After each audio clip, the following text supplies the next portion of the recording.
So I'm going to go ahead and call the meeting to order here at 7:05 p.m. Thank you everybody for joining. This is the first general meeting as the brand new 2023-2024 board. For those that joined last month, you would have been there for elections and voted this board on. And it's filled with a lot of passionate people. 5 people have been on the board before for varying lengths of time, some for a very long time. Everybody cares a lot about this neighborhood. 4 new members to the board as well. So right now we have a 9-person board.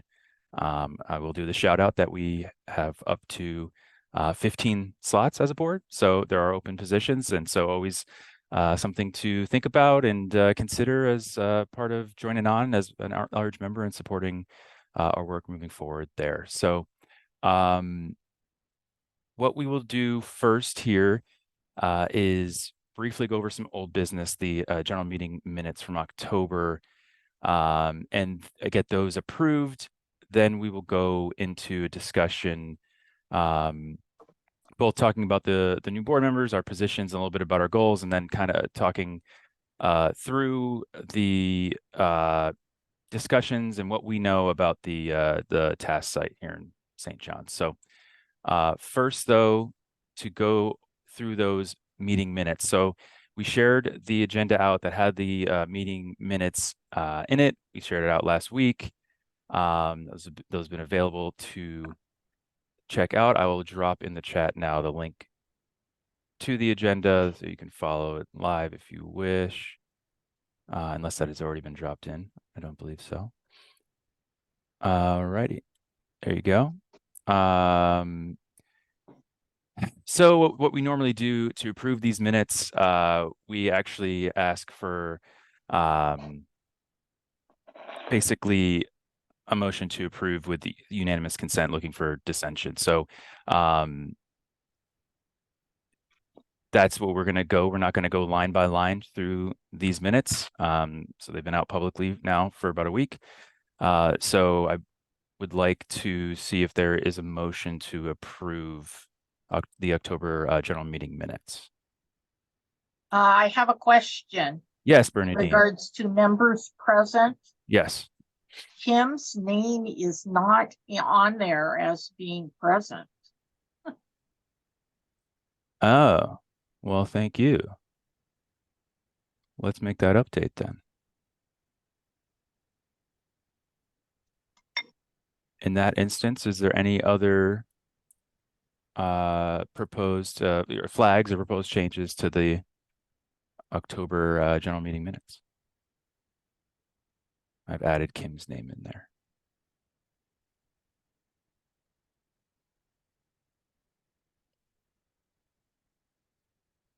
I'll make a motion to approve the meeting minutes. I'll second. We have a second. Great. So what we will do is, if you basically raise your hand if you do not, if you want to vote no. Yes, Janelle. That was a mistake. You went opposite what I expected. Yes, we're going to pass it. Being quick. I appreciate the involvement. I appreciate you being there. We're going to do a unanimous consent unless there is a dissension. All right. Well, then, hearing none there, we're going to go ahead and approve the October general meeting minutes. Thanks, y'all, for bearing with us through that little bit of housekeeping. So, as I mentioned at the top, this is the first meeting of the 2023-2024 board. So, very excited to get going and get working, especially as we head into 2024 and really get on the ground and be more active, more out there in the community, serving the community. So that's really sort of the 2 key pillars in my mind for this group is education and service. And so the education works both ways, where we are bringing information to you from various departments within the city and local and county metro governments, and bringing that information to you all, and vice versa, where we bring your thoughts and your feedback, your concerns, and educate the people in the proper position, in the proper department, et cetera, of those feelings. And so that's the one sort of key side of it. And the other one is that service element, where being out in the community more, the easiest sort of example is the trash cleanups or dumpster days, like those we've done and we're going to keep doing with the help of the St. John's Sustainability Committee, but doing more things like that as well, being out in the community, serving the community directly. So that's like a really key tenet to this board. I did forget at the top to mention that we, as another sort of really important to us and trying to be an accessible organization that reaches to all parts of St. John's, these meetings, when we're fully on Zoom and when we are hybrid in person at James John, the Zoom always has option for live translated captions. That's at the bottom. So please use it. Please tell anybody that you know that option is there to try to make this as accessible as possible for everyone in the neighborhood.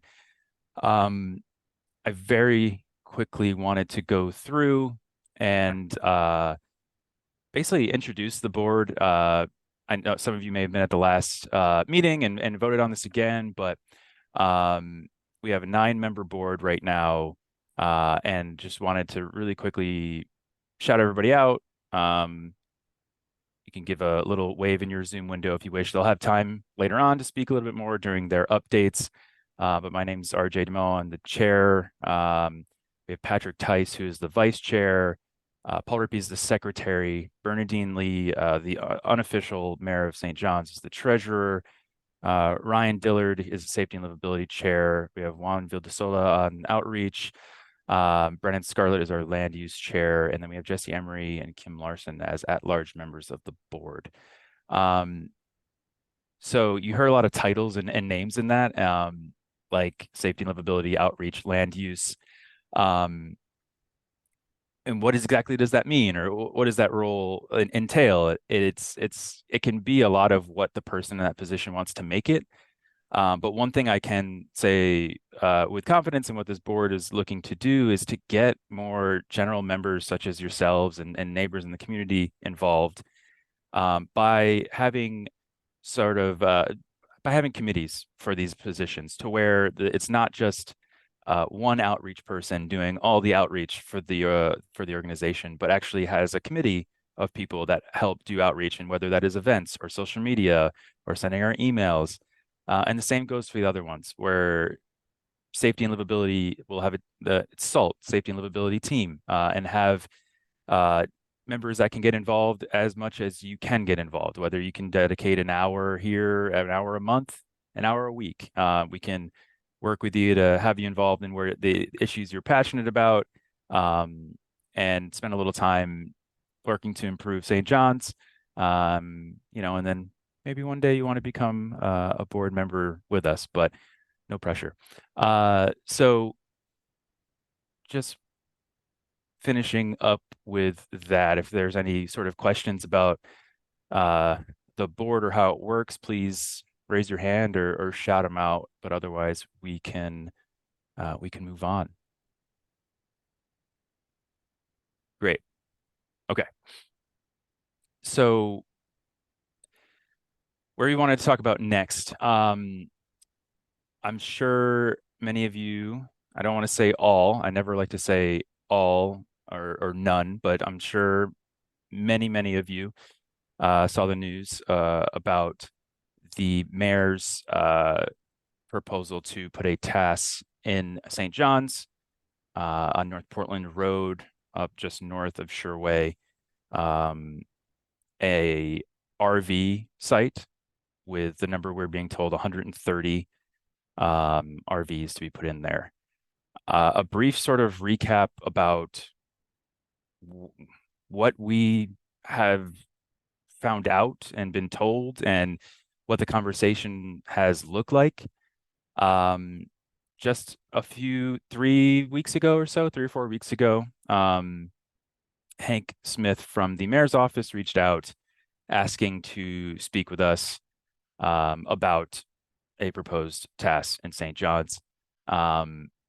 There was a quick preliminary discussion with myself and Patrick and Hank, and we had him come to our board meeting the last Wednesday of October to learn more about the plans and to hear sort of what they were asking of us to consider it as a board.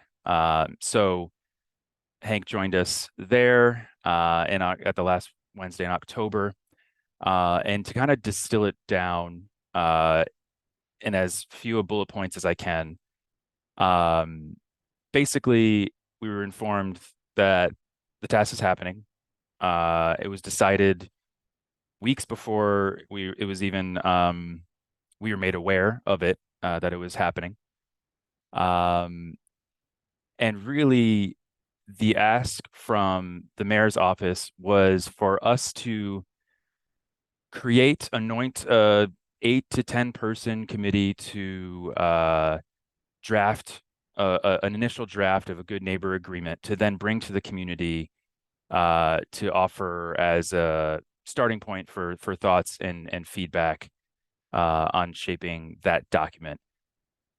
I can tell you that the board felt that there was a few different things wrong with that, both in sort of the process and even in sort of what it was putting together in and of itself. And so when it comes to the process, we felt it was backwards, that before even the community knew about it or that it was public that the TASS was going to happen, that we were supposed to form this small group of people to sort of start outlining the expectations of the neighborhood when the neighborhood didn't even know about the site or could offer its thoughts or expectations for it. So we really didn't think that was the right way to go about it, and emphasize that to Hank. Additionally, we do feel, and we've spoken with our other leaders of other neighborhood associations, we don't feel good neighbor agreement really means much. It's not legally binding. And we have both spoken with neighborhood associations that have that have worked on good neighbor agreements for other sites, whether a Safe Rest Village or a TASS, and heard some feedback that it wasn't always the best process. And we also recently was on a call where the chair of the Kenton Neighborhood Association also said they will not be signing a good neighbor agreement in large part because it's not enforceable, and it doesn't exactly carry the weight that maybe it is made out to have. So right now, that's where that is at. That is not to say there can't or won't be one. That is, frankly, a discussion to continue. But as of right now, that's what the board decided. And really, the final thing there to say is we really wanted to make it clear, like, this is the mayor's project. They're moving forward with this. We are an independent, sort of independent body in this, and we didn't want it to be as if we were working to share the mayor's office message and to have any sort of like bias. So the final sort of ask that we had, that you may have seen, has been acted upon, or is planning to be acted upon. There's going to be a community forum December 7th at the St. John's Community Center, 6:30 p.m.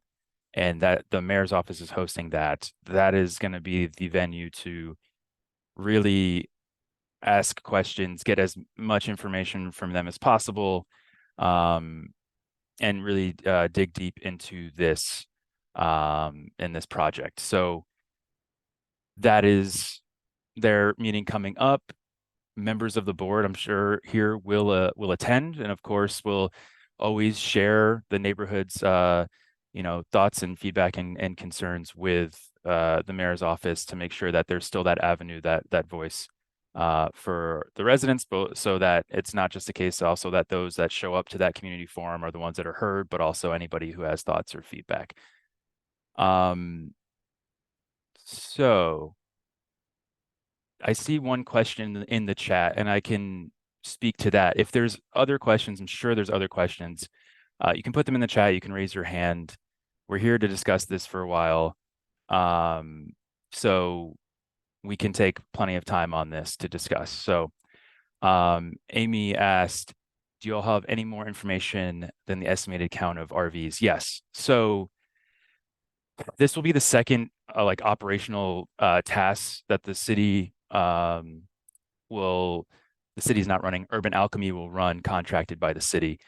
This will be the first RV task, but the second task. And so Urban Alchemy will run the site. They're going to pave the site. They're going to put up fencing and have electricity and sewer systems or whatnot. Or of course, that's at least seemingly what's been shared as the plan.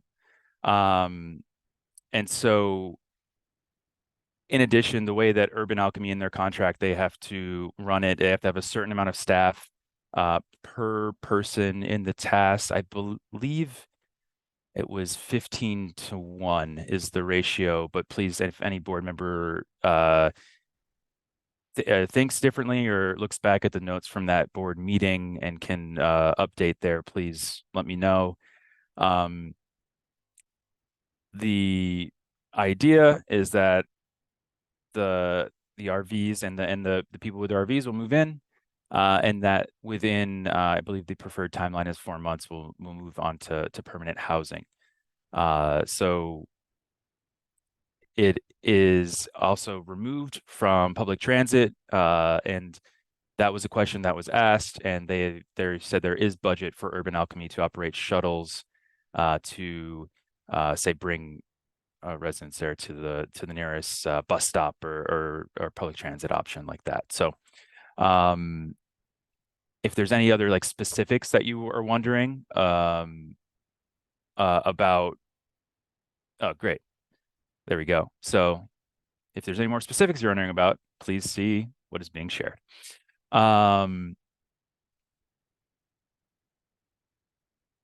Has anyone approached neighbors who live in RVs to see whether they would want to move there?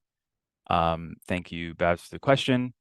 I know I have not. I don't believe anybody from the board has. I think that is not our role. That is for the outreach and the city will conduct to ultimately try to fill spots in this task. What I will say, the task in Clinton Triangle is full. It's at 180 people right now. So they are being taken up, like the demand is there to fill it, and they are moving there.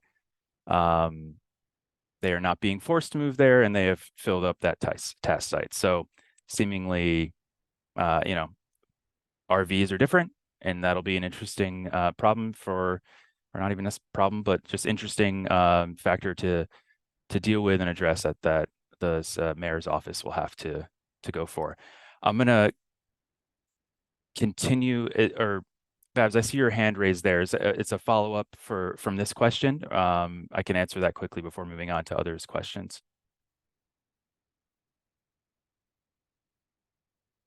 There you go. Just a quick thing here. I saw Dan Ryan on the street a few days ago and asked him this question, and he said that they were relying on PBOT's what I would call qualitative data as opposed to actually any sort of survey, and just said people from PBOT think people would want to live there, but no indication that any genuine surveying or outreach has been done. And if this is in our neighborhood and we have neighbors who are houseless and living in RVs, it seems like that would be an inclusive move. Mm-hmm. Mm-hmm. And I do think that it's a great question to ask of the mayor's team when they're here on December 7th, just of making that point to where seeing if there's an answer that exists that we don't know about, but seemingly not. And emphasizing that point to them. What we don't know, and I think is part of what you're saying here, what we don't know, and I think another thing to ask at December 7th of the mayor's office. Basically, there was no confirmation to us about if it's a case where they're going to prioritize North Portland and say we're going to work with North Portland neighbors to bring in RVs from the surrounding area, or if they're going, if it's going to be a wide net citywide. Like that wasn't made clear to me. Please, anybody on the board, if you've got a different impression, chime in. But it wasn't made clear to me that there was any sort of that they didn't have that ironed out just yet about if there would be priority for North Portland or not, or this or that. And so I think that's something that needs to be understood even before we can start doing that, because and not that there's two things going on there. One, we could be going to someone without all the information and potentially providing false information or false hope of moving into the site when we have no power over to who moves into the site. And really that's on the city and who have contracted and the service providers to conduct outreach to our neighbors experiencing homelessness. I think there's different circumstances, of course. You could have somebody that you know well and personally, and that's an easy conversation to have. But going up to someone you don't know and knocking on their door, just like a lot of neighbors might have a no solicitation sign, there might not be something that is welcomed. It might be intrusive. So we have to, I think, be careful with that. But I do think these are important questions to ask of the mayor's office there about, is there going to be like a area prioritized, or is it just going to be any RV from anywhere come up to the TASS site?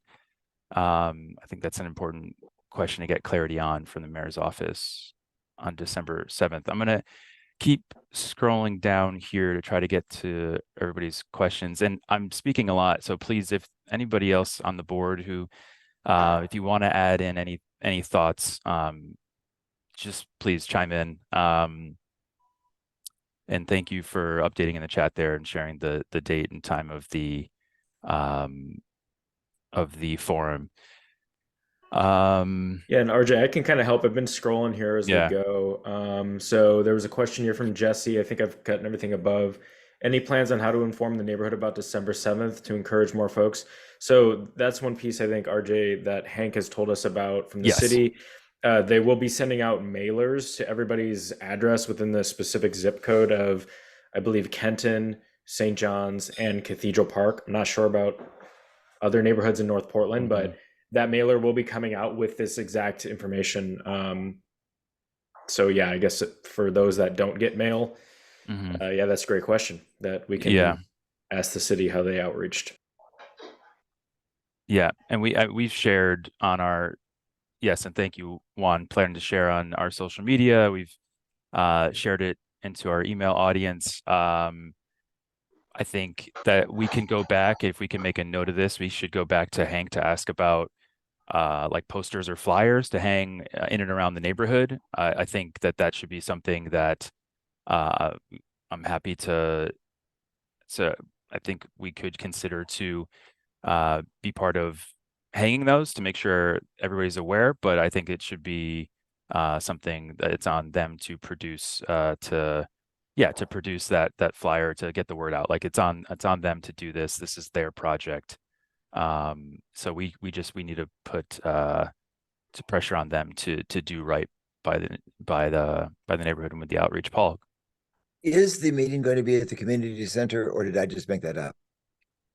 St. John's Community Center. Yeah. Okay, good. Thank you. And thank you, Summer, for chiming in there with MPNS. We'll put it in their newsletter and hang a flyer in the Kenton Firehouse kiosk. Bernadine. Yeah, I see Charlotte McDonald is commenting on the closest current TriMet stop is Mhm. 0.9 miles away. Mhm. Hank also talked about the fact that there would be probably a shuttle bus, a morning one and an afternoon, getting people to and from there to catch the TriMet Mhm. and stuff, buses, so that they could go to work or whatever they needed to do Yep. and stuff. And that was going to be contracted out to somebody. Yeah. So that's all that I heard at that meeting. Yeah. Hank did say that he we asked TriMet for a bus stop at the Yeah. TASS, and that was turned down. So yeah, there's budget for Urban Alchemy to operate shuttles. Whether it's vans or large vans or whatnot exactly. I think that is unclear, but there is money for them to operate shuttles to have that access because it is in a remote location there. Go ahead, Patrick. Just wanted to add, just clarifying for that transportation piece. So Hank did, and I'm just sharing the information given to us. Hank did mention that at the Sunderland RV Safe Park Village, which is not a TASS site, but is similar, where they do have RVs stationed, that is run by the Salvation Army. They were surprised and found that many folks living in RVs, according to the Salvation Army managing this site, also have cars and individual vehicles. So they're taking in car parking in addition to RV parking as part of their planning from a transportation standpoint. That's all I wanted to add. Thanks, Patrick. And that does remind me that on that topic of like findings from that Safe Rest Village, 1 meal a day will be provided at the TASS. You might say, but don't you eat 3 meals in a day? That's what we said.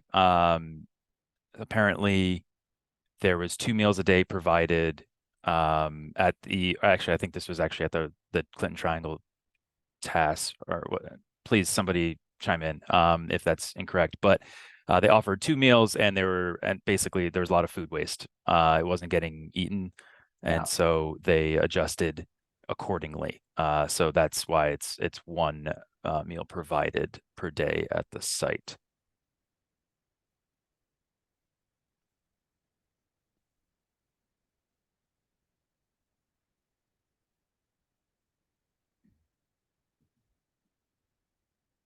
Cool. Yeah, RJ, I think that there's this other I guess more of a comment from Amy in the chat. I think too. I mean, I can just read it out loud here. It'd be nice to get the information in the actual task passed along a little more clearly / repeatedly in the future. I know it's still developing, but I've gotten a lot more detail a couple of different ways on how you were or were not engaged. Just want to emphasize how key it is to get out any facts on the project clearly and early so folks don't write their own narratives. Appreciate the sharing this evening. But I think that's the only comments or questions that I've seen, unless RJ, I'll kick it back to you. Yeah, no, and thank you, Amy. Totally. This is we're certainly not professionals at this, and there's certainly things that we could always do better. So we appreciate the feedback. And yeah, from here, really, we want to be a conduit to, if you have thoughts, please share them, and we can make sure that they're heard at this community forum or shared directly with Hank. I think that's sort of the key for us is we think this needs to be a true community process, and that's really, again, why we after that board meeting sort of voted to not proceed with the process that they wanted of getting naming a small group to draft a document when the neighborhood hadn't even heard about it. So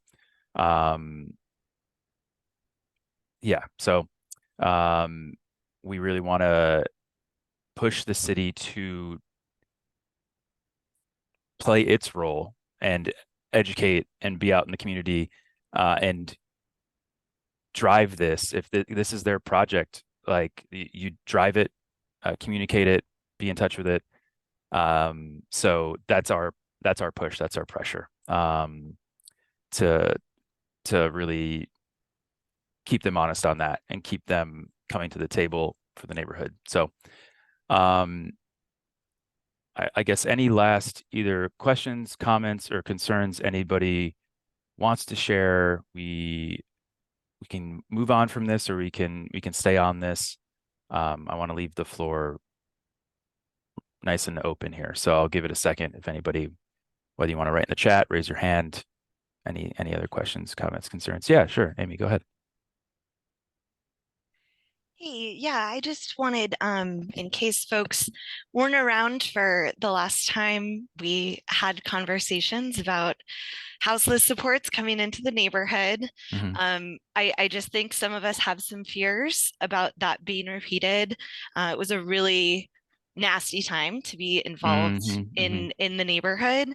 And I think, you know, to that point, getting the information out, trying to involve as many of the most affected neighbors in the conversation as we can, and just reminding everyone to treat their neighbors like human beings and be kind. Totally. Is key and important. And I think just want to put that back out there. Jesse, is that to me? Yeah, it was. I'm new to the neighborhood, so I'm just trying to wrap my mind around what's going on. Oh, gotcha. I will try very hard not to open up any old wounds for anyone on this call, and try and give you a quick summary and save anyone who's on the board the difficulty of kind of narrating. Basically, St. John's Christian Church decided to support a pod village coming in on some land that they own. It's now 19 pods. And there were a lot of concerns from some neighbors that just became a really painful time to be in the conversations. There was a lot of dehumanizing language, a lot of othering, a lot of kind of fear mongering and equating houselessness with basically every social ill out there that you could think of. And it was just a really rough time for a lot of the folks that were involved. And so I also just want to let some of you know that if people have strong feelings that are coming up, there may be a little bit of a trauma-informed approach in the neighborhood. It's probably still fresh for some folks. So just a little bit of context. Thank you, Amy. Yeah, and that very much has informed us throughout this. Like what we don't want to do. We've heard things also from different boards, like boards previous to effectively a board came on that was strictly opposed to that village and used the resources and time to oppose that village, and that was it. We've talked to members of the board prior to that. Some of the feedback we got was yeah, that neighbors, by having the people like in, whether it was the mayor's office, whoever was putting it together, into every meeting, it made it seem as if we were like that previous board, again, before the like, let's call it the opposition board that came in. They got associated as like not being independent, if you will, like being like on one side of it, or being whatever, I don't know. So most of us were not here for that.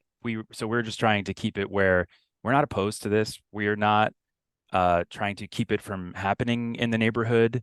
We are just trying to like have it be a process all around that is hopefully better and not as full of tension and negativity as it sounds like it was during that time when that board came in to oppose the village. So that's why we wanted to emphasize to the mayor's office of their duty to inform, their duty to involve the entire neighborhood in getting feedback and discussions around this.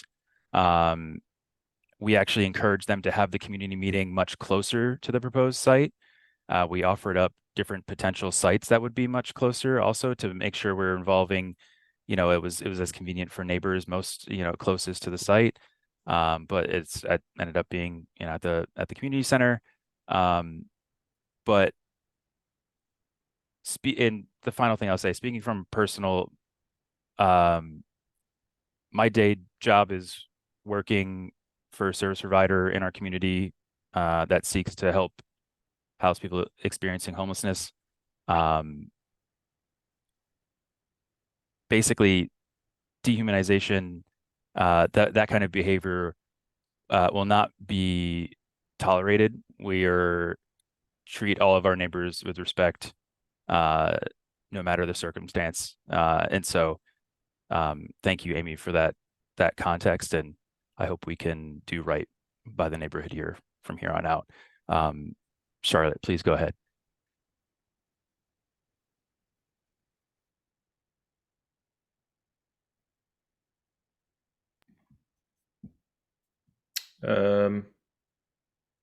I just clicked that you can unmute, but I don't know where they went.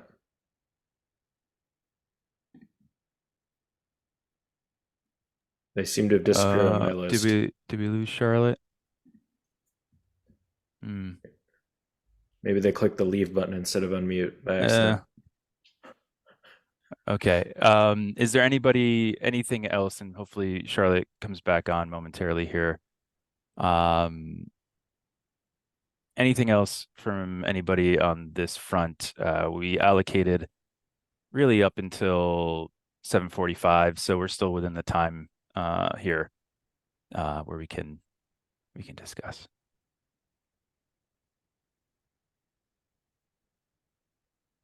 Okay. If Charlotte hops back on, of course, give the space to discuss. Final thing I want to mention before we hop into the community corner, there is a leaf cleanup coming to Main Street, so Lombard, next or Saturday, the 18th, 9 a.m. Meet in the plaza. Bring a rake if you have one. There will be some that we have. This is being led by the St. John Sustainability Committee. We're a co-sponsor. We're supporting. We'll have volunteers there. But basically, yeah, we're going to go down and try to make sure these streets are safe and walkable here for the season. So we hope to see you all there this weekend, 9 a.m. in the plaza. And hello, Charlotte, you have the floor. Oh, but you're on mute.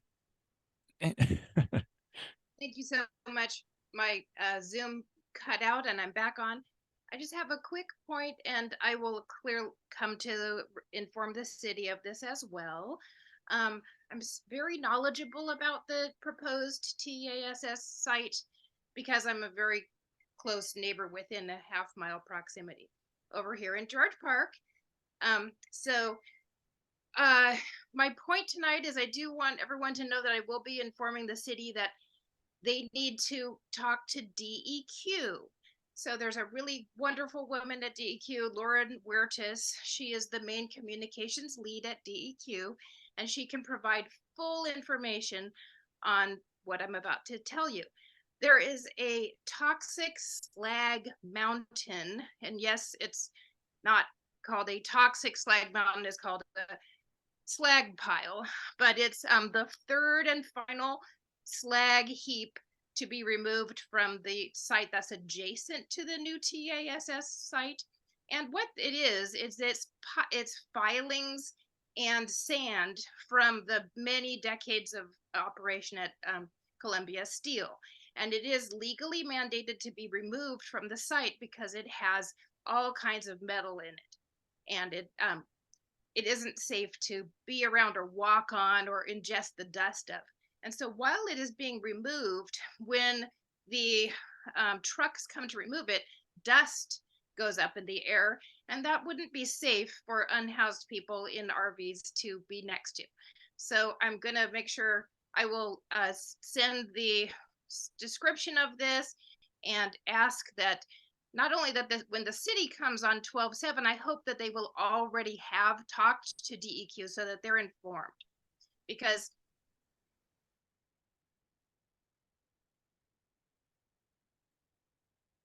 no. I think we've lost Charlotte again. She's back. I'll finish up. Oh. I just got cut off there. But anyway, it seems important to know that there's toxic material right next to the site that needs to be removed. It would be ideal if it could be removed prior to people moving in. And then there's a second safety consideration, which is the site is actually right next to the slough. So for the residents' safety, rules need to be created that would keep them safe from going in the water. And then secondly, it's a wildlife habitat. So those are two important points. I just wanted the community to know that we, order for us to be good neighbors, we actually need to share some important information about this site. Thank you. Thank you, Charlotte. Really appreciate it. And yeah, Patrick, go ahead. You have your hand raised. Oh, I was just I could answer a few of those, and then RJ, if you want to fill in where maybe I left off. But yeah, Charlotte. So Hank did discuss that. I mean, the big caveat here is that they don't have a permit yet for this. So everybody, what they're focusing on doing is that this is their intent, but in order to get a permit, they have to go through all of the, normal processes, and those include environmental process. And so I know they're very much aware of this site. It's city-owned property. They're working with DEQ and also the city organization. I believe this is land owned by BES. But anyway, yeah, that is a big part of it. And also for this latter point about either slough environmental impacts and or slough access, that will fully be, according to the city, be included within their design plans as far as fencing or whatnot, so that there will be no access to the slough for residents, and that there will be adequate sewer lines being put in. And so yeah, it's all part of that master plan that hopefully we can all hear more about on the 7th. Yeah, the only thing I'll add is basically my personal impression from the meeting was that while community feedback would not change if this thing happened or not, what actually could impact if it happened or not was the environmental side, the permit side. So that seems to be the main question mark remaining on the city side. So it's super important to bring up at the meeting, because where they're at in that process, who knows, and then that will ultimately determine the timeline too. From there, they originally said, oh, we want to have neighbors moving in early in the new year. How realistic that is, all depends on where they are in that process since Hank spoke with us. And so we can get that update December 7th and see if that timeline has adjusted. I imagine it will adjust. Yeah, Charlotte, we'll go back to you there for one final one. Thank you so much, Patrick, for that update. That's really great, because yeah, what I'm trying to say, I think we all understand, is that actually that our own feedback as individuals is important, but we really want to know that the city is in touch with the other state and city state departments and city bureaus, because they're so. And the one other last piece to add about the DEQ is that because Columbia Steel closed prior to completing their full health analysis in the Cleaner Air Oregon process, they actually closed instead of reporting out all of the toxins that they had produced. That we don't really know how much toxins there are in the area because it was never fully disclosed. So honestly, I just would rather DEQ give that information to the city so that the city knows what they're exposing residents to. Totally. Thank you, Charlotte. And I think you mentioned that you will be at the community forum, but we have this down as well. We'll make sure that it's something like, Yeah, and I'll write them. yeah, great. And we'll be asking those questions and advocating on behalf of our neighbors as well. Some really quick chat maintenance here. The leaf cleanup right now is planned to be where Recology will be joining to actually have like a moving dumpster there to where we'll be raking the leaves into into a contraption to then get up into the dumpster and move it out live, and then they'll truck it away. So I don't believe we'll need leaf bags. I believe that is all kind of the disposal is being taken care of. Recology is partnering in there. On the Willamette Boulevard Active Transportation Corridor project, we actually voted as a board to sign on to a letter of support that Overlook was putting together around that project. So that they had a deadline to send that off, and so that we've got that to them in time, and so we've signed on that letter of support. So if there's other ways to engage and support in that project, I think we're of course open to doing so, but we've already kind of put the board's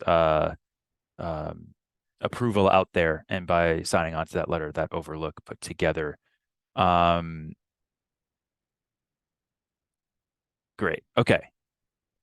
Now, for the community corner, which we've got a couple minutes into here, one, we had talked about bringing up the Zenith DEQ response here. Would you still like to move forward with that discussion for the next 5 or 10 minutes here? Yes.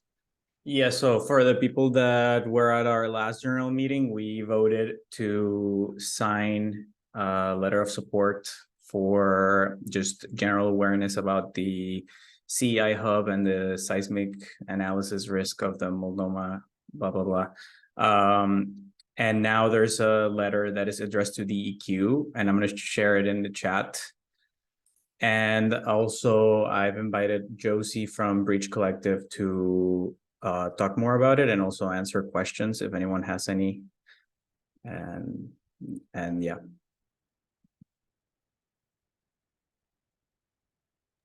Yeah, should I do that now? Yeah, maybe just explain a little bit, and if anyone wants to ask something, they can go after. Okay, yeah, great. I'm Josie. I work with Breach Collective, which is a local climate nonprofit. And essentially this letter is just urging the Department of Environmental Quality to take a closer look at the permit that they're about to grant Zenith to continue transporting crude oil throughout the city, especially putting St. John's neighborhood and at risk of the kind of impending oil spill, not only just from the trains themselves, but from the seismic instability of the CEI hub tanks where they're storing the crude oil. Basically, the letter just lays out DEQ's authority to do that, to deny the permit. And we've kind of gone through the various sections of the Oregon revised statutes that give them the authority to deny the permit. So if anybody has any questions, I'm more than happy to talk more about it, or more about Zenith and the data that we have showing that they're posing a public health and safety risk to Portlanders.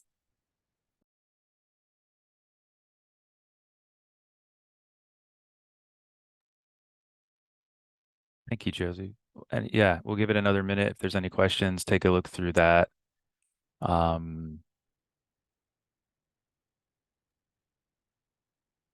And I would just like to add, if there's no questions, maybe we could just do a vote now to see if we can sign it. Yeah. As long as there's none, I think we'll go ahead and call for that there. So, yeah, it doesn't seem as so. So, this would be a signing on as the full general membership. So, as the St. John's Neighborhood Association, to this letter. So do I have a motion to sign on to the letter? I motion. And what about a second? I second. I knew it would be you, Paul. Oh. If everybody could raise their hand if they vote to approve SJNA to sign on to the letter, that would be wonderful.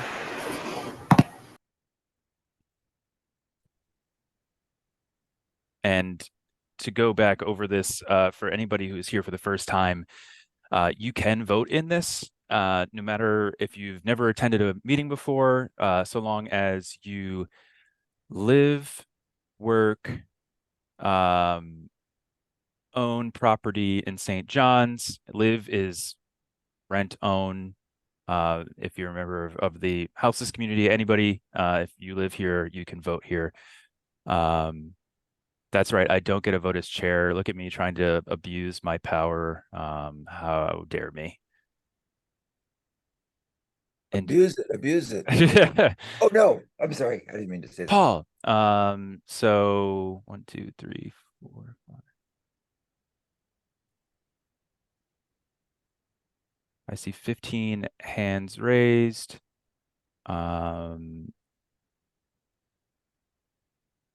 one approval in the chat. That is.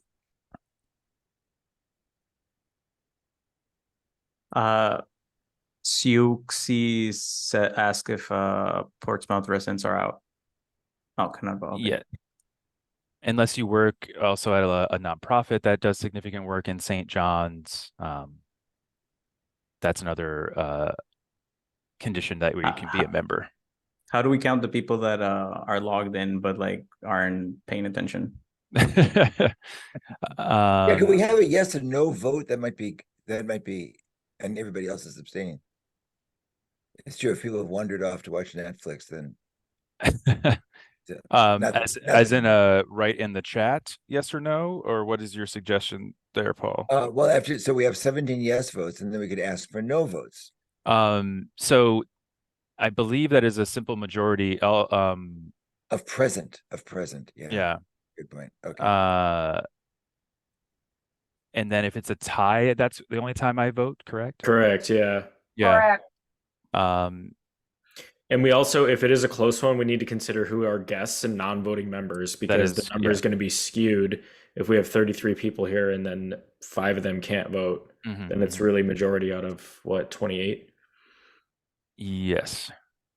Summer, are you here as an SJNA member, or are you here just as NPNS?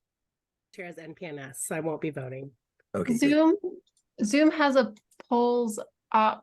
Should I try spinning that? Yeah, Kim, if you can fire that up in a quick way.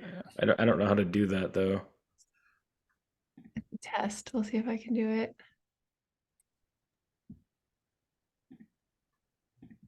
Yeah, let me just say, since we're doing that, can I just talk about the letter a little bit for a minute? Yes. Okay, well, so I read this. I read the DEQ's letter, which was clearly done by good lawyers who put a lot of time and money into it. And then I read the reply. And I found them both, both a lot of scholarship. And I'm not a lawyer, but I have a child who's a lawyer. That's almost as good. Just kidding, but I do anyway. But I thought I just want to congratulate the Breach Collective for, I thought, to me, it looked like really good, careful work. And their point was that DEQ, if they want to, can take action to stop pollution coming out of the tank farm, if they want to. And they were giving all these reasons why historically they didn't and all this stuff. But if they want to, they can. And I thought that was a really good point. And unless, Josie, I hope I'm not misstating your position, but it was made with, I thought, a lot of force and a lot of clarity. And I said, good for them. Good for them. And I think making public agencies do their job rather than just take the easy solution, because the easy solution is say yes to oil companies. That's always easier, I'll tell you. And the hard decision of saying, yeah, but this is what we need to do for the people is, I think it is our job to make our state agencies work for us and not for corporate clients. So I was very impressed with the letter.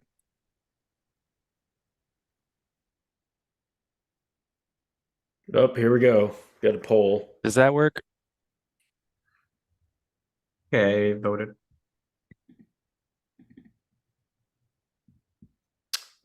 I don't know how to vote. How do I vote? Help. I can't click anything. Where am I supposed to vote? Excuse me. Oh, because if you're a co-host, it is not allowing you to vote. So we have some fun. I'm going to withdraw your permission. I'm going to really Thank you. let the Yeah. power go to my head here and No, do remove it. you Do as it. co-host. We don't have any no votes, so I think it should be okay. Yeah, I think Yes, okay, this will be better. Thank you for withdrawing my permission. yeah, you're never going to be a co-host again, Paul. Just no, I'm just kidding. Oh, my heart is broken. So I mean, and that is one condition. My apologies, I missed one. Sarah, residents of Cathedral Park can be members of SJNA and can vote. So that is the one other. I will be transparent with you. The Cathedral Park Neighborhood Association in their bylaws has a line that says basically you cannot be a member if you are a member of another neighborhood association.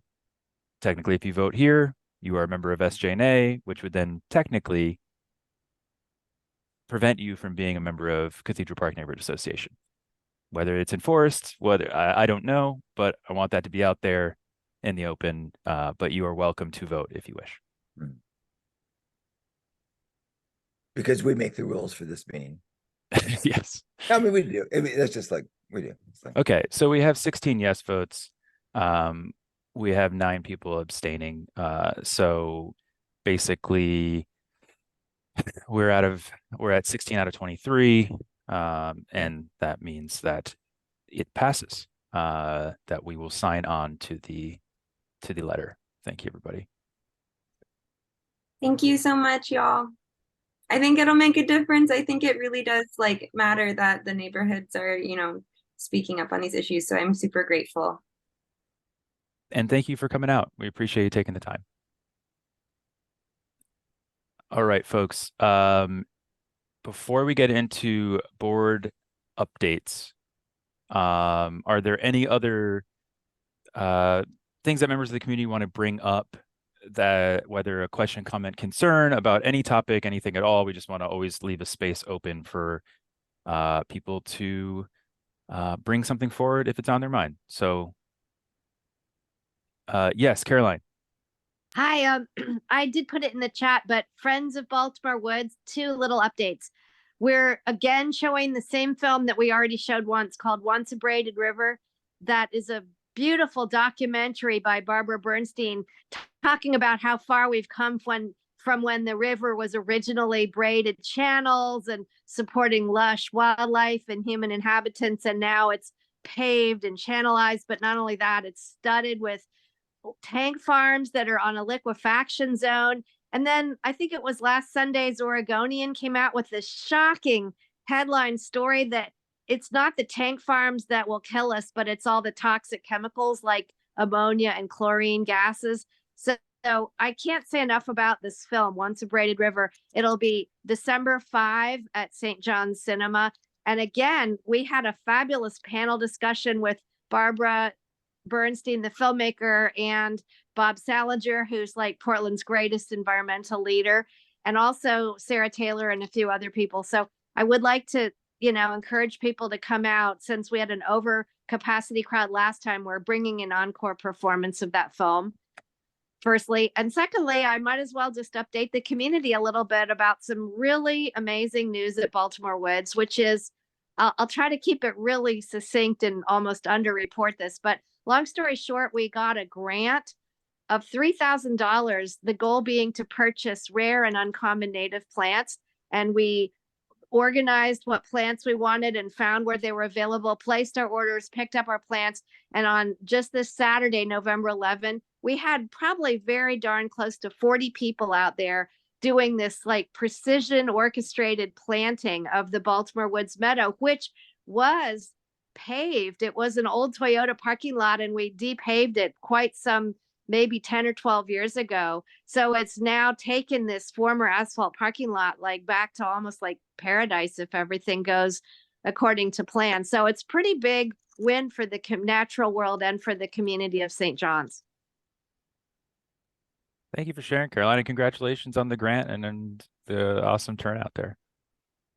Thanks. Appreciate you sharing. Brennan, your hand is up. Do you have something you want to shout out?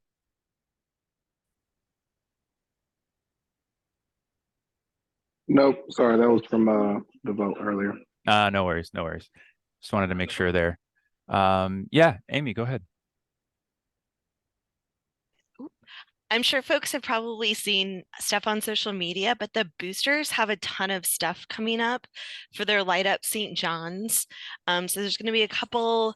Amy, I'm going to stop you there because we'll share that as part of our booster update. Okay, didn't know that we still had that to go. It's all good. It's all good. And you know what? I was thinking of this as we were talking, and you wrote it in the chat. I do think we should include in the community corner, we should include these kind of updates and not make you wait to the end here. So I think you can go ahead. You can go ahead. Let me put it in the chat now because I have a list of all of the events and then a link that has like all of the extra information. Because there's like a couple different ways to win if you want to like win a $50 gift card to one of the businesses. So the first is that we're doing an ugly sweater scavenger hunt. Two Rivers and Weird Sisters sponsored a knitted sweater sort of ornament. It's smaller, think of like Christmas ornament size, that is hidden in the windows of the businesses in St. John's. You can pick up a scavenger hunt sheet at any of those participating businesses. And then as you find them, they initial on the scavenger hunt part and you complete it and you can submit it in for an entry fee. And then, or for not fee, but for an entry. And then the other promotion that they're doing is the ugly sweater cutouts, which are in the windows as well. And inside some of the businesses, they're the larger wooden cutouts. If you take a picture with them and post it to your social media and tag it, that's an entry to win. And they're going to draw winners on that one every week. So it's a pretty easy way to get a little something to the businesses. All of this is, of course, to drive everybody towards the business district this holiday season. They have a big shopping event on Saturday, the 25th. They're going to have tabling in the plaza. All the businesses are going to have different deals going on. So that those have always been popular times for the community to get the best deals. And then the most fun, in my opinion, is the community tree lighting event. And that is on the 17th. There is hot cocoa and cookies. Cookies are going to be from Cookie Monster. Hot cocoa is from Two Stroke. IQ has ornaments that you can decorate. The mini horses will be there. There will be carolers. It's going to be outrageously fun. It's in the plaza on the 17th. And that is just one of the best events this season, just because it's the whole community there to get the tree lit for the first time. And that's very exciting. Amy, if I missed anything, please chime in.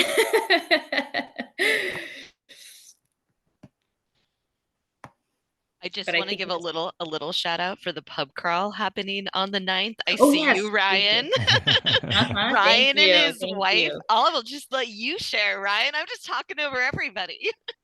Yes, get Ryan in here because Ryan and Beth have been huge in helping orchestrate that event that is going to be so epically good.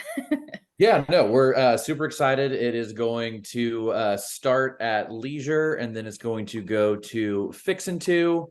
Next stop will be Slim's, and then we are going to finish off at the park. My wife designed these little coasters that you can wear around your neck, and you go and you collect little stickers at each spot. If you collect 5 stickers, you get a free beer at the park.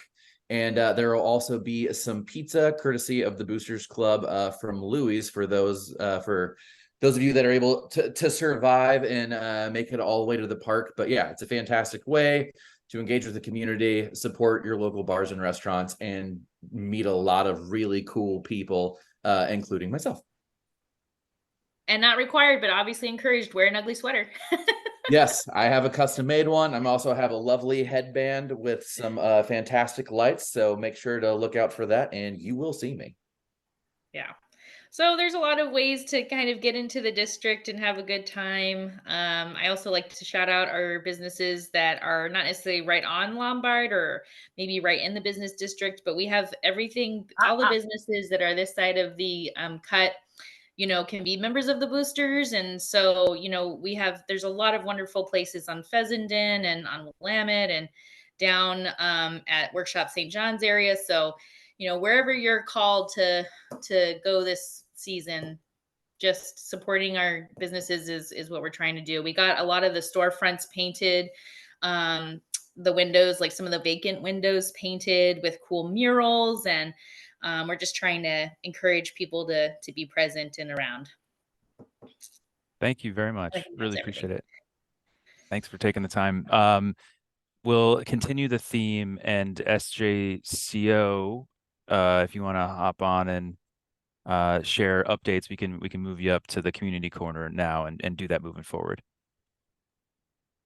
Sure. I've just got one quick one, and that is that on Saturday the 18th, this upcoming Saturday, we are having the harvest market from 10 a.m. to 2 p.m. Same location as the usual farmers market. And then we'll have one more in December, which will be December 16th. And that's about it for updates right now. It's been a little slow lately. Thank you. So, and December 16th will also be 10 to 2? Yes. Great.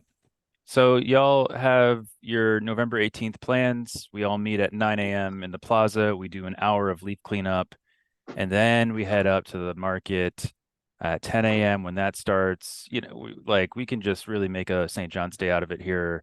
No pressure, but we'll see you all there. Patrick, your hand is up.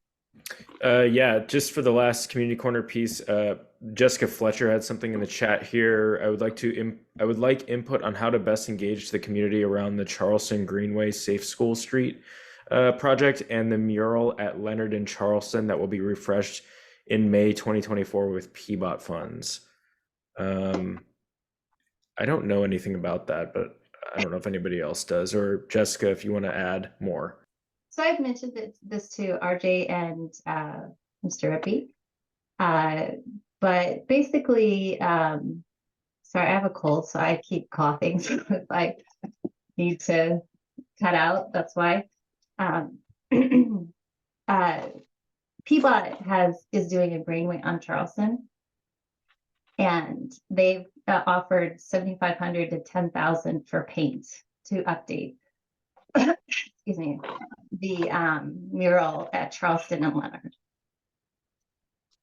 So that could either be a small project or it could be a much larger project in collaboration with the Greenway on Charleston. So I guess my question is, I need to engage the community. The library, there's like a larger project to make sure that it's the best that it can be, the most that it could be for a safe street. So yeah, I'm just putting it out there as an initial idea.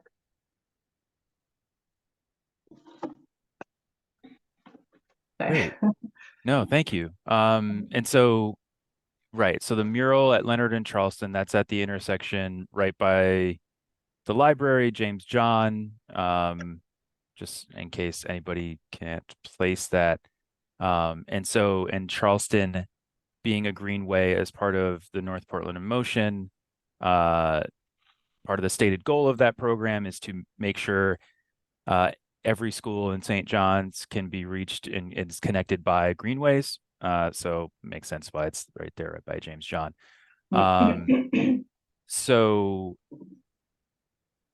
you mentioned that this is a grant or a potential grant for the mural funds, right? Yeah, so the $7,500 to $10,000 is budgeted as part of the Charleston Greenway. Oh, okay. For that mural. And Mike Saratella has committed those funds for that refresh. And we have a committee of sort of mostly St. John or James John parents who are just organizing that, the purchasing of the paint, the volunteers, Montessori House is involved. So, I feel confident about refreshing that mural. Where I feel like community input is needed is the larger project. Does Charleston become a one-way? Is parking removed? Are there bike lanes installed? And can there be additional paint for drop off and pickup? There's a lot of safety issues on Charleston. And so I just want to engage more people in that process. Sure. So, and I'm not a great public speaker. So, I want someone who is speaking on this. I'm great at connecting everybody behind the scenes and doing that. But as far as like being the public face of this, I guess I need someone. So that's what I am looking for. So is the ask, or like maybe a step to, because actually Mike's reached out to us about sort of looking to re-engage. Is that as like, do you view that as a step, as if we can have Mike on here to basically have sort of a feedback session, or take up a part of a next month's general meeting or something like that, to where we can invite the community to come and bring any and all feedback around sort of all of North Portland in motion, and then we can get specific feedback around Charleston. Do you think that is something that would be satisfactory in that, and address that? Yeah, I think that would be very helpful. We have some people on our team that aren't really available to attend these meetings, that I could speak on behalf of, our committee that is doing the Safe Street. But they're not available to be at these meetings. But maybe we could write something up as far as like where we're at currently, as far as the thinking and the project. But I would really like to maximize the fact that they're doing a greenway, and not have it, just be the same as it is right now. We have people speeding, we have people backing up. There are just so many safety issues at drop off and pickup at our school. And I video them, I am observing them. And if something isn't done, someone will get hurt, so I guess I feel really passionate about this, but I haven't done community engagement on this level. And I know Mike Saratella is great. And so, yeah, I would love to have him back and engaged on this, Okay. Awesome. Thank you. So that's a definite concrete step there. Not to say that's the only step, but Ryan, you have your hand raised.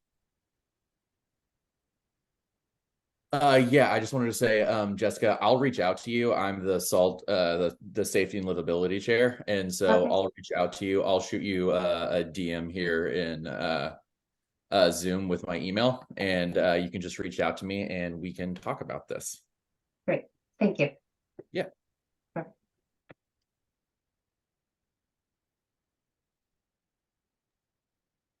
Thank you very much. Do we still have David? Yes. There's a question in the chat that I feel like is best maybe for David.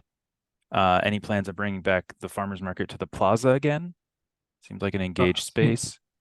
Yeah, I just saw that. I answered Susie, but I will just share it too. There's no secrets. No, there's no plans to move back to the plaza. We've got a pretty good working relationship with the St. John's Church, who owns the parking lot where the farmers market is. We kind of outgrew the plaza, especially with that. I can't remember the name of the building. The big building that is there now, right? The one with the vacant storefront on the bottom. Kind of took up a lot of space anyway. But overall, we're having a really, really good turnout, really good customer counts, really good dollars in sales, which I'm sure, after December, we'll probably share all that stuff with the community. But yeah, we have no plans on moving at this time. Appreciate the update, David, and for staying on there. So we're running over time here, so we're getting into the board updates, but also no pressure board. But if you can keep your updates as quick as possible, that would be greatly appreciated. But yeah, we'll toss it over to Patrick to start the updates. Yeah, I'll keep it super brief. I think for me, just helping with the transition of the new board and getting through kind of the rest of the year. I know we're chatting through some maybe alternate locations for hosting our meetings going forward. But yeah, no news or information there, but definitely committed to help with the tech aspect of that, making sure that we are able to have hybrid for those that can join us in person and those that cannot. So I'll be assisting with that. And then I think too, as we get into next year, something I'm working with the GTAC. So that's Government Transition Advisory Committee. We love acronyms in the government, don't we?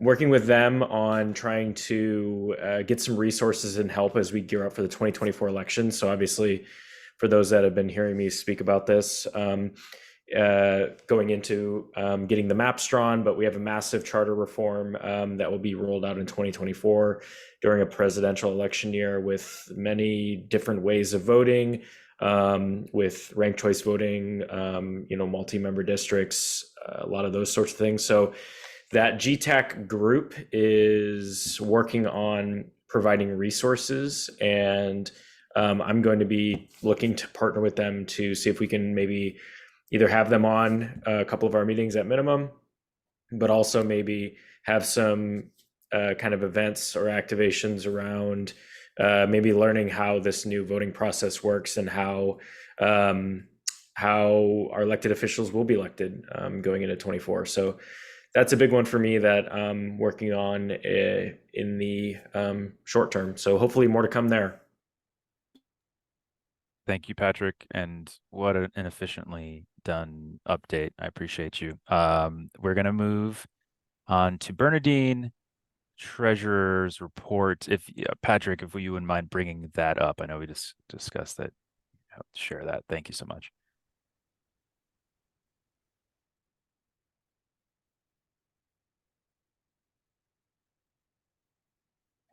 Are you seeing that? Yeah. Yes. Okay. Our general checking account from October 15th, 2023 to November 12th, 2023. Our beginning balance on October 15th was $11,056.17. We had no income. We did have expenses for MailChimp, which is our part of our web services, of $33.57. Total expenses, $33.57. Ending balance yesterday was $11,022.60. Of that, restricted, we have $3,085.60 for the Metro grant. We have restricted $5,789.73 from the Safer Together grant. And we still have restricted funds from the Day of the Child event we did, and this check is to George Middle School, of $65.65. And of course, with the strike going on, I can't get them to do anything about cashing the check. Anyway, unrestricted, we have $2,081.62. Any questions? Okay, we'll go on to our restricted art fund account. October 15th of 2023 to November 12th of 2023. Our beginning balance, $100.04. No income, no expenses. Our balance as of yesterday, $100.04. Then our bottle drop account from the same date, October 15th through November 12th. We started out with $274. We had bags dropped, so we got $21. And we have an ending balance of $295. Now, just a reminder, as what was talked about at the last general meeting, we are part of the giving thing that Bottle Drop is doing. So they're giving us a percentage of everything that's dropped in bag for us from November 15th to December 2nd. They're giving 20%. So if we have $100 deposited from our blue bags and stuff into bottle drop, then we would get 120. We would get an additional $20. So that's nice to be able to have that as going on. Any questions about anything?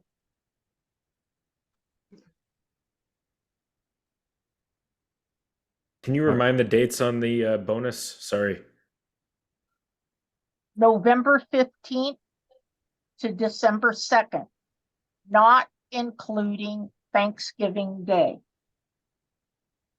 Gotcha. Well, thank you, Bernadine. Okay. Appreciate it. We have Paul. Hi. Well, so Safer Together is, which most of you know, so I won't tell you what that is. But anyway, we had said we were going to do about 30 block parties. And I thought we were going to end up with 28, which is about 30. So that would have been fine.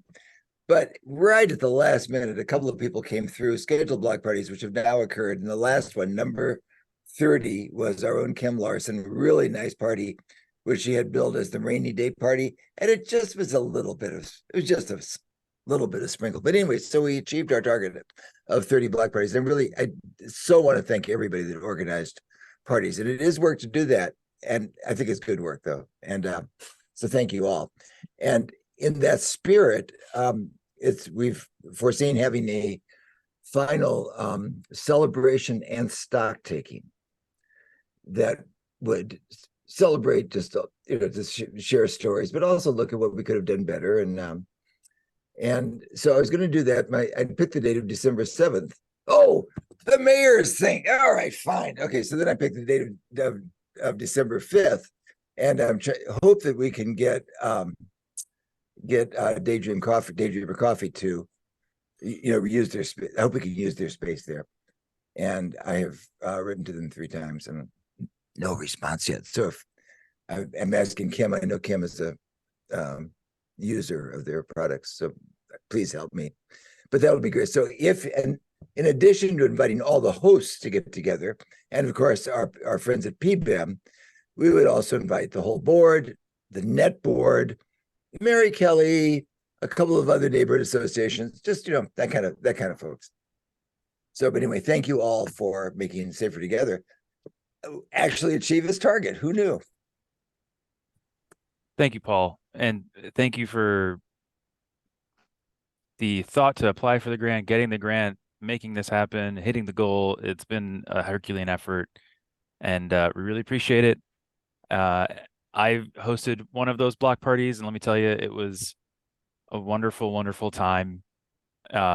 Meeting neighbors, seeing neighbors see each other for the first time in a few years. Like COVID stopped their poker game, and then they hadn't gotten it back online. But it really is just a wonderful occasion, and so I hope it's something that every year where everybody's thinking about having that block party, sharing some time with their neighbors. We've got pop-up tents and speakers and stuff ready to go to help with that. So thank you, Paul. I actually have to say something else. If anybody would like to hold one between now and December 31st, let me know, because we could do it. And the rain is not a problem. You might get wet, but the rain's not a problem. We're Portlanders. So let me know if you would like to hold a block party. And we've gotten to make it pretty easy now. So you know where to find me. Thanks, Paul. Kim? Yeah, to reiterate how easy it was, all I did was send out invitations. Paul and Nathaniel set up the tents. The neighbors set up their own tents. We had an espresso station. And it was wild. Everyone's looking forward to doing it in the summer. Like, they're not planning on waiting 7 months. They're like, let's do it in May, let's do it in June. So it really is easy. Thank you, Paul, for letting it be so easy. Thank you. Thank you. All right, over to Ryan. Hi, everyone. So I attended the PMO meeting on the 6th. The updates from that is that there have been some retail theft missions done by PPB. They are doing a little bit of focus on street racing currently. Unfortunately, it's focused more towards Ledbetter and not towards this part of North Portland, like St. John's area, but it is on their radar. So the graffiti abatement was on the PMO meeting. They are tickets and letters are being issued, but there is currently low activity according to Matt, the guy in charge of it. He did say that ODOT is they're lacking some funds, and so they are only focusing on things that have to do with hate speech right now when it comes to like graffiti removal on anything that is ODOT related. They're also working on replacing some of the highway signs. Another thing is the lightings and the street lighting. The street lighting in the St. John's Plaza has been restored. They are working on repairing the street lights along Lombard. I'm personally reaching out to them to discuss adding some street lights in downtown St. John's, especially down towards kind of like the Javelina end, just because it is extremely dark over there, and there were some incidents over the Halloween weekend that one of the bar owners got assaulted with a deadly weapon. And so it was, we need some streetlights over there. And then, and so there is the PDX reporter. So if you see anything that needs to be reported, like graffiti or anything like that, please hop on there, use it, report it. The only way that we are going to like have anything addressed is if they know about it and people keep reminding them. And so we need to stay on top of it, because the more people report it, the more likely they are to actually do something. They need that data. And that's it from me. Hey, Ryan, one very quick question, and then Bernadine, Yes. will go to you. The meeting you went to, what does that acronym stand for? The Portland Environmental Management Office, I believe. I'm pretty sure that's what it stands for. I can double check real quick. So it was mostly about community safety and maintenance.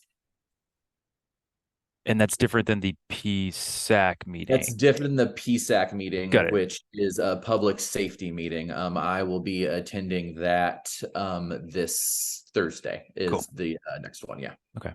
Thank you. Bernadine.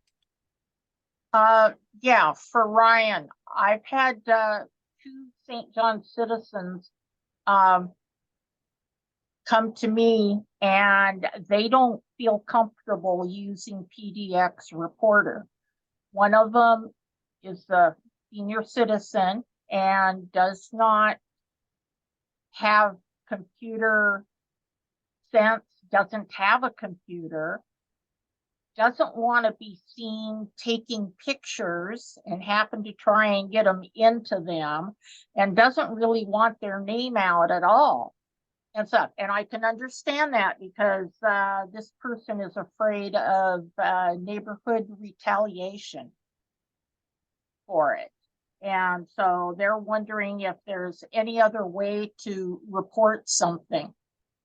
I am not sure about that, but I can reach out, ask, and then what I'll do is I can follow up with you. That way you can get your neighbor that information, because they should not be afraid to report and should have the same ability to report like everybody else. Okay, thank you. Patrick, go ahead there. Yeah, I can just chime in briefly because I know the answer to that and I've done it before. You can dial 311 or the phone number on here. And like, for instance, I've done it for a abandoned vehicle while I was driving that I drove by, and there's like 100 different automated menus of everything that's on PDX Reporter is also on 311 you can do. Thank you for sharing. All right, land use, Brennan. No updates on my side tonight. Great. So thank you there. Appreciate it. as mentioned earlier, though, too, like land use is one of the ones that will have committees, we'll have groups, we'll get people involved there. So be on the lookout if that's something that you're interested in. Up next, it is Juan with outreach.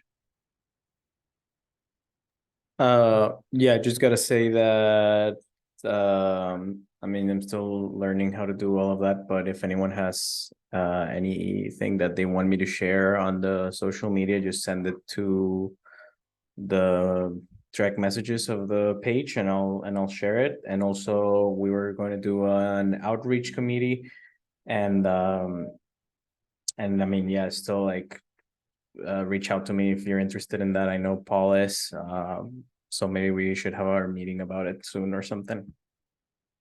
And that's it. Thanks, Juan. Yeah, basically, to call to action to any general members out there, if you feel like you are particularly interested in safety or livability, in land use, in outreach, please reach out now. Reach out. You can reach out to via direct message to the chair of that area. You can reach out generally in the chat. You can send us an email, DM, anything like that. But we're looking to have these committees that will be, yes, led by a specific board member, you know, in outreach's case by Juan here, but be able to have people contribute as much or as little as they want. So maybe you love Instagram and you want to help us make sure that we get the word out and are reaching every member of our community in that platform. Great. You can come and spend an hour of your weekend to do that if you want. You know, it can be you like to host events and you want to organize events to get SJNA out there too. That's a part of outreach. So do get in touch, and we'll have more on that as we go into the new year, of hoping to get everybody just a little bit more involved in the group. Thank you, Juan. So we're going to move to our at-large members. If there's any updates, Jesse, because J comes before K in the alphabet. Go ahead. No updates on my end. Great.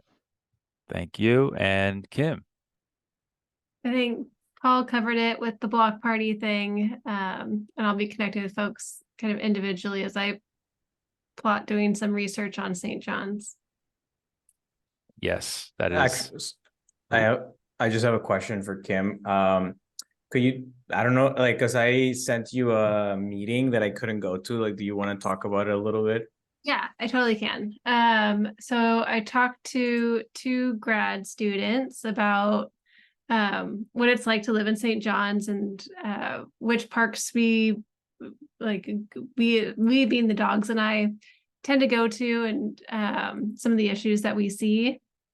So they took my feedback on that, and that I tend to walk on less carred streets and orient myself around garbage cans and good lighting. And then the feedback after that was that they were going to focus on meetings centered around people of color. So my feedback was duly noted, but the research is pivoting to a different community, which is fair.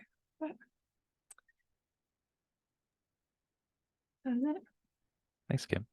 That kind of alludes, we have our own little kind of project that we're considering or working to get off the ground. So I'll briefly mention it and then you can add anything to it. But essentially, yes, we want to be a board that moves forward and really represents the entire community, the varied interests of the community, and has a great understanding of the neighborhood and the entire neighborhood. And part of the way that we think we do that is by collecting good data and being able to use that to guide some of our actions here. And so, yeah, Kim, I don't know if you want to speak briefly a little bit about that too, about sort of what we've been starting the initial ideation of. Yeah. So I'll confess it is in the brainstorming stage. Do you mind if I share my screen, and that way we can reward the folks for attending with spoilers on what we want to include in the survey? And if you have feedback, feel free to message me and let me know. Yeah. So still to be determined whether or not it is kept individually anonymous or how we want to keep it representative of the whole community.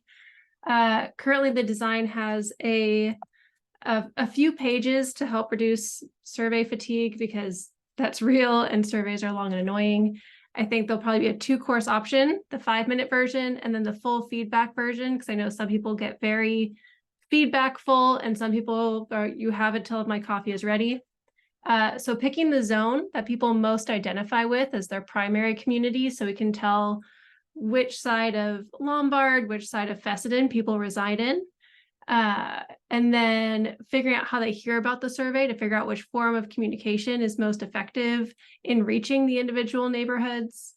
Tapping into emotions. This is an emotion grid that's pretty established in the research community because people don't have access to their feeling words. This grid gives them some sense of how pleasant they feel towards something and how much energy they have towards it. Different elements of the experience of living here, so we can get a sense of, is our public transit working for us? Is the walkability working for us? Is the safety working for us? And how does that vary by community? Some feedback about what is St. John's missing. We have a lot of pizza, coffee, and beer. What else is there? I don't know. We should probably find out what's missing because there's a lot of vacancies on Fessenden. How strongly would people recommend St. John's? Seeing what people, how they cross-analyze that. Advice to a new neighbor, go here, not here, pipe up here, attend the neighborhood meetings on Zoom, whatever it is. And then some extra things to add some color, strongest memory, whatever. It's going to be a long survey, but the goal is for us to have some information about our residents here. Yes, more pizza. I hear there's one opening across from Mosaic if they finish hiring at, was it Domino's? We are so lucky to have pizza in St. John's. Yes, the artisanal Domino's. That's right. Yes. Yeah. So what I would like to do for this survey to be successful is everyone needs to feel important and represented. So if you have I know Two Strokes has their cult following. I'm part of the Daydreamer cult following. Beer Porch has a cult following. Park has cult following. Everybody has their thing. And wanting to get hooked so that everyone is like Tyler, if your individual streets talking to the neighbors and trying to disperse the survey so we get all 12,000 something people of St. John's to participate, that would be awesome. As a disclaimer, I work for a text analytics platform. So I get to run as much data through that analytics platform as I like as a hobby to improve my research ability. So it's not going to cost St. John's Neighborhood Association anything. And we can help improve that transparency and visibility. And if the mayor's office wants to do something in St. John's, we'll have the data to back it up. I want to include something around values, like what things are important to us. I think that's going to come through in the emotions section of the survey. But there's the info dump. If you're interested in that, talk to me. We can set up time at one of the coffee shops and we can turn it out. I would like to farm it around with the community leaders at the churches and businesses in December to have the survey be live all through January, maybe even in December, as folks are shopping and supporting small businesses. I will need help in translations. That is not my skill. So for it's going to be multilingual, I need multilingual assistance. And hopefully we can close it by the end of January. So by February, we have a really strong standing on data. So here we go. Thanks, RJ. Thank you, Kim. And I mentioned in the chat. That's exciting. Yeah, Kim's an expert. So it's one of those where I kind of say, lead us, lead us, dear leader, in the data endeavors. Juan, thanks for offering to help on that front. If there's another language that we should do, please flag anyone. You know, I've worked in a lot of places where a lot of people try to come up with ideas about what people want. And I've always said to them, why don't you just ask them? So this is what we're trying to do. Let's just ask. And then we will be informed, as opposed to trying to guess or even in part what we think the neighborhood should be. Let's and do that. Let's ask, let's get the data, and let's act. So great. That is everyone. That is everything. We appreciate you all being here and for staying on 15 minutes past time. As a result, I am able to close this meeting at 8:45 p.m. We hope that you will join us in December for our next journal meeting. We also have our board meeting the last Wednesday of this month. And again, we have open spots on the board. So if you're curious and joining, please get in touch. Please get in touch regardless. And yeah, we hope to see you on here next time. We appreciate y'all. Have a great evening.